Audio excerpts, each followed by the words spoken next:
eat all you can. Invite ko yung anak ko para kumain kami sa tanghali. Galing pa lang ako sa trabaho, so dito kami mananghali.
Kami sa guys, sa restaurant. So kumain kami dito ng tanghali kasi ako trabaho. So nagutom dito kami ng anak ko. Invite ko yung anak ko para kumain kami dito. Ayan. Ito meron kami ano to yun? Pansit, lumpia, manok. So dito kami sa Eat All You Can. Tukwa, itong baboy na sweet and sour. Tapos mayroon ditong sushi. Ayan. Ayan aming tanghalian. Dito kami sa Italukan na restaurant. Hindi ako nakadala ng selfie stick. Mahirap kapag mag-video ng selfie stick. Kain tayo.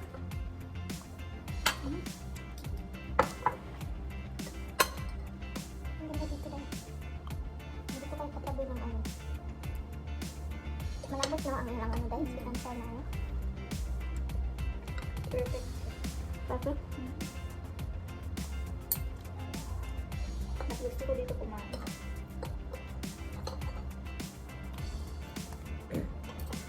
Kasi kaming palas okay lang naman na kapag kauma.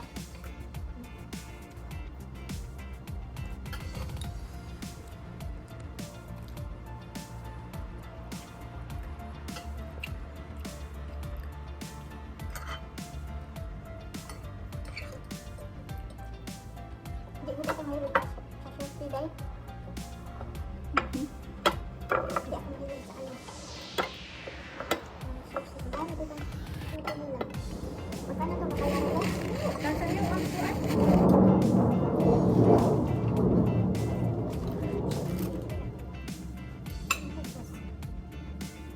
Lupit ko yung ito. Wala ka lang.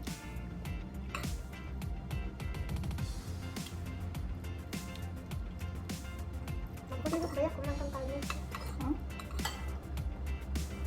Wala ka dito silpit. Wala kang kalmin dito na? Silpit? Maluwit mo. Hindi kumain. Kalmin. Meron naman pero sa mga Muslim lang. Ay, meron ay. Kapag mamatay si Jesus, meron ay. Bawal kumain karne.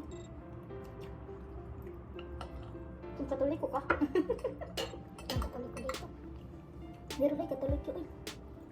May katoliko dito ay. Ay, girl. Mga Pilipinas lang. Hindi ka ng Pilipinas.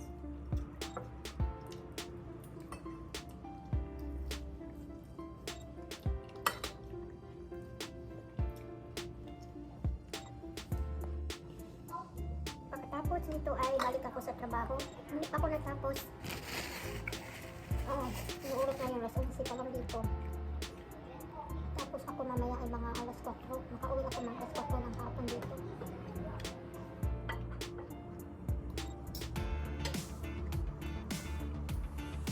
Hindi ako nagbaon. Isip ko dito na naman kumain.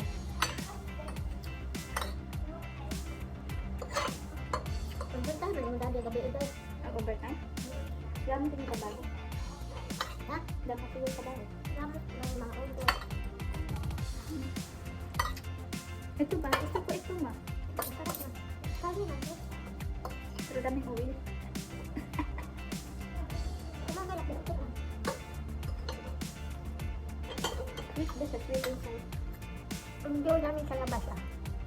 Malapit kami siya dito sa ano, sa Simpson.